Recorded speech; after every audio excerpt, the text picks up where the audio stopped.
Who qualifies for mechanical thrombectomy after a stroke? Imagine a treatment that can remove a dangerous clot blocking blood flow to the brain and potentially save a person's life. That treatment is called mechanical thrombectomy. It is used in specific cases of stroke caused by a large vessel blockage. But not everyone with a stroke qualifies for this procedure. So, who actually does?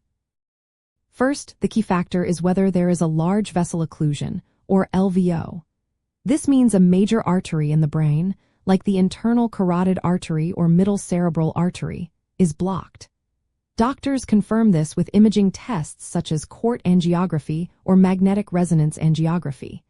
If there is no large vessel blockage, mechanical thrombectomy is not usually recommended. Next, timing is critical. Patients who arrive within 6 hours of symptom onset are generally eligible if they meet other criteria. For those arriving later, up to 24 hours in some cases, advanced imaging helps determine if there is still salvageable brain tissue, called the penumbra, and whether the brain has already suffered extensive damage. This imaging guides doctors in deciding if thrombectomy can still help. Stroke severity also matters. A common measure used is the National Institutes of Health Stroke Scale, which scores neurological deficits. Patients with a score of 6 or higher are often considered because they have significant symptoms that could improve with treatment. Those with very mild symptoms might not be candidates unless imaging shows potential for recovery. Pre-stroke functional status is another consideration. Patients who were able to perform daily activities with little or no disability before their stroke, indicated by a modified Rankin scale score of 0 to 2, are more likely to benefit from thrombectomy. If someone was already severely disabled before the stroke, the potential benefits might be limited. Imaging assessments like the Alberta Stroke Program Early Court Score are used to evaluate early brain changes. A score below 6 suggests extensive brain injury, which usually excludes patients from thrombectomy because the damage is too advanced. Doctors also look for contraindications. These include bleeding inside the brain, severe other health problems, or conditions that suggest a poor chance of recovery.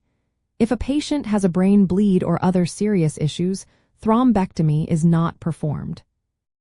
Patients who are eligible for intravenous clot-busting drugs, known as tissue plasminogen activator, should receive that treatment quickly.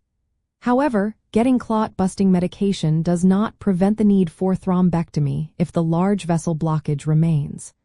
Often, both treatments are used together or separately, depending on the situation. Sometimes, even patients with mild symptoms or those who arrive outside the usual time window may still be considered for thrombectomy if advanced imaging shows they might still benefit.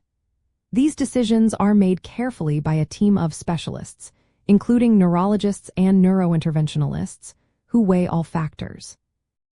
In summary, candidates for mechanical thrombectomy are adults with confirmed large vessel blockage, causing a stroke, significant neurological deficits, limited early brain injury, and who arrive within a suitable time frame. Each case is unique, and treatment decisions are personalized based on clinical and imaging findings. Rapid diagnosis and transfer to specialized centers are essential because in stroke care, every minute counts.